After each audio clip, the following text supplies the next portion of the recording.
Hello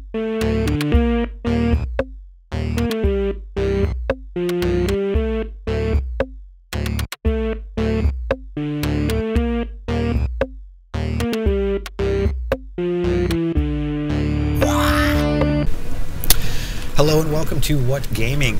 My name is Damon, and today I am featuring Paragon. The game is still in early access, but I purchased the basic level founder pack for $20 and decided to check it out. So I'm going to make a short video here on my initial thoughts. I've only played, I think, a total of about three and a half hours game time, and about, let me see here, a total of 6 games. It's not very much, but I've already made a pretty solid opinion, and I'd like to share it with all of you. So, real basic, you've got an intro, gameplay tips. That seems to be kind of a standard now for these types of games. Heroes, store with boosts, founders packs, things like that. Your profile with all your game info, and you can watch other games. You don't have the ability right now to save your replays. So, as far as I know, these are just, I don't know what's determining what games you're watching. I don't know. But back in profile, something to note, decks. So, decks are essentially your items that are available to you in a game. You can make a deck per character, or I could make as many deck slots as I have available per one character, so I could have all these variations. It's a very complex system. It seems that newer players aren't going to be really able to understand this right off the bat. I'll show you some of the complexity here. I'll just make a deck real quick here.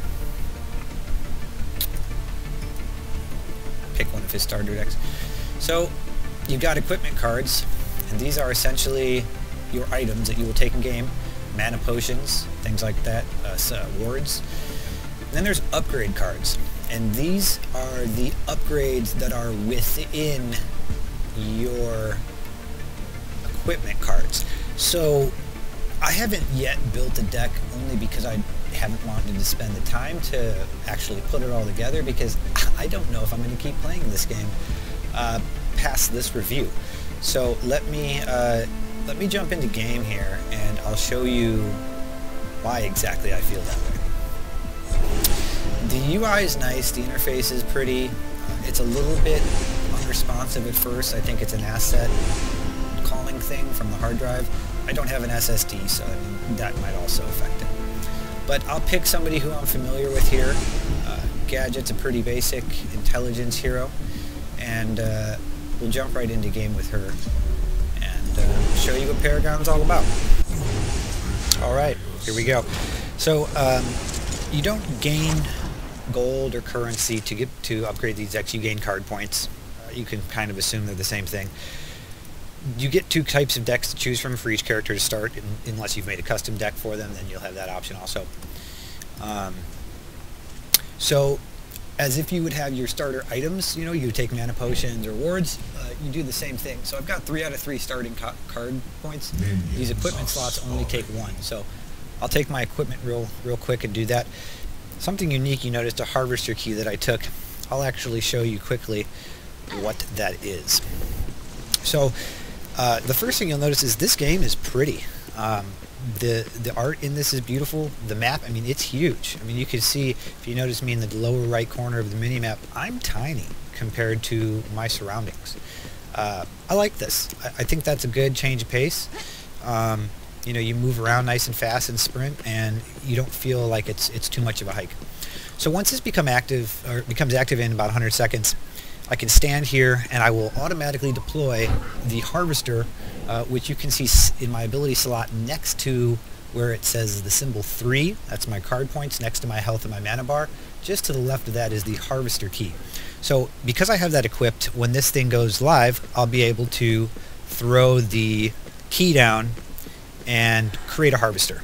The harvester will harvest card points, and then at a certain point, I don't know exactly what it is, it will become full, and anyone on the team can go and claim it, and everyone on the team gets points. I think that's a really cool feature in this. You know, Smite does a lot of alternative game modes, so it's going to have to be competitive in that sense. Heroes of the Storm now has a lot of different elements to it, especially, you know, with the objectives on all the different maps. So the variety is definitely shifting because, you know, originally Dota 2 was pretty cut and dry. You had your one map and you had your same set of heroes, and that was pretty much it. But obviously with companies dedicating themselves to the genre, this is going to be expanding very much so. So something that, I don't know if anybody's noticed, I'm walking really slow. And when you shoot, you slow down a little bit more to take each shot. And this, you know, it doesn't seem really too bad, but once you get into combat, I actually feel like this really holds you back. And I'll talk more about that once I get going. Another thing too, so to pick your abilities, originally the default key is actually set to left control, which doesn't make a lot of sense to me because it's hard to hit with your pinky.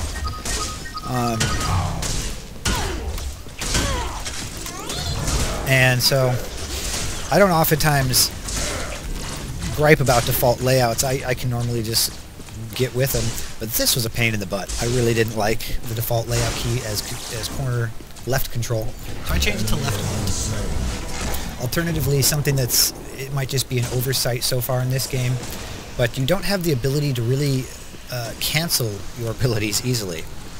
So I'll show you. This is if I was going to throw mine, right? Normally you could right click and that would clear it. So that was my right click, and it threw out my right click ability, which, I mean, granted, yeah, not all the games give you a right click ability, but wouldn't it also make sense to have the right click initial clear the cast that's on rather than create its own cast? It just seems like that's not something hard to figure out coding wise. So with that aside, I do really like the abilities. I really like the way they look. They've got great visual fidelity to them, and they feel good. You know, you do feel like you have a connection with your abilities when you're throwing them down. And overall, you know, the physics in terms of moving around the map and everything, it's good. I don't find a lot of clipping, chopping, getting hung up on any texture elements. But I do really have an issue with the game speed. And so I'll demonstrate something here too that I find odd. So here's my sprint, right? I'm coming over at this guy. I got stuck by mobs, but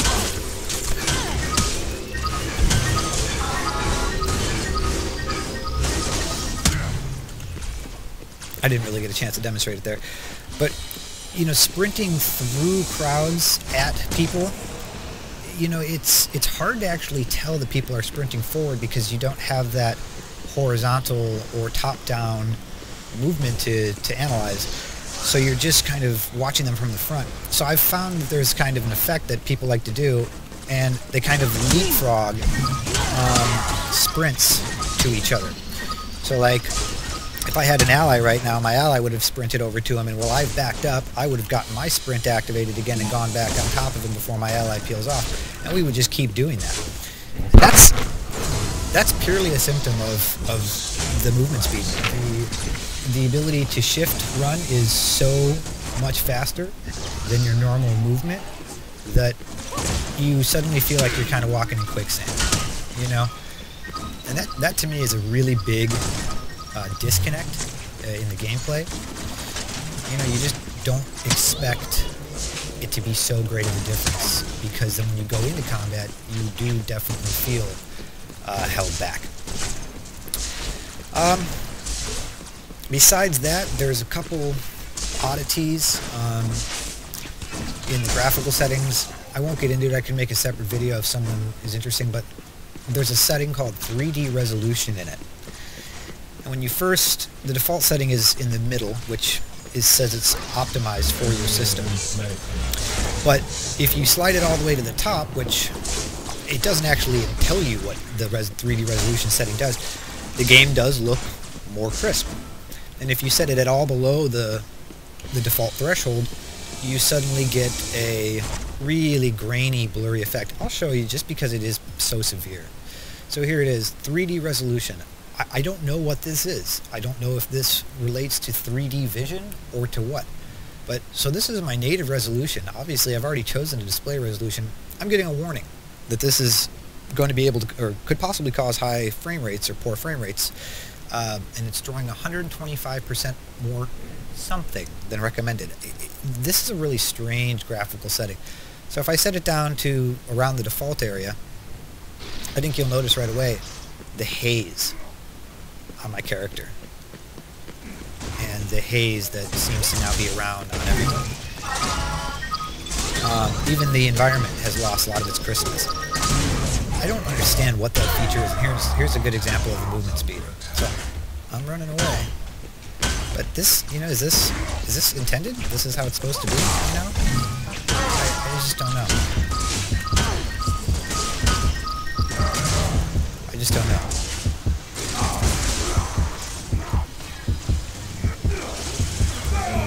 And so, see, like, I could just sprint and I would have caught right up to him, you know?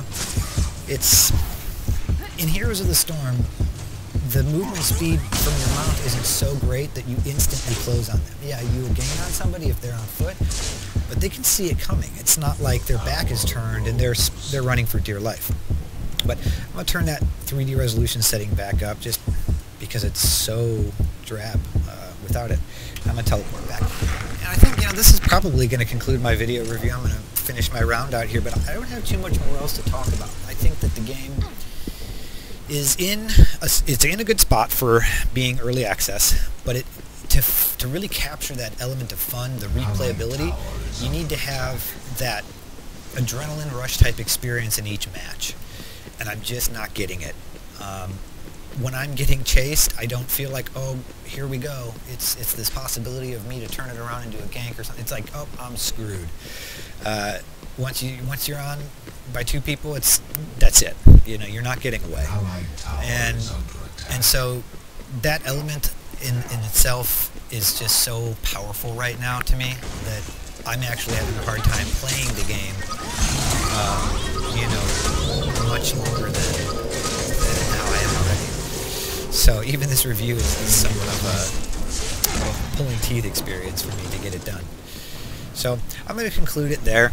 I think that's enough of rambling. I obviously really have problems with the movement speed. I mean, look at her saunter around. This is life or death combat, but as soon as she's ready to travel somewhere, it's not life or death combat. Oh, damn, badass. She comes out of nowhere.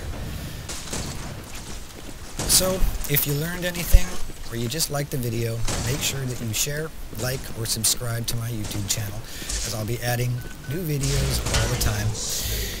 Thanks for watching, and Damon out.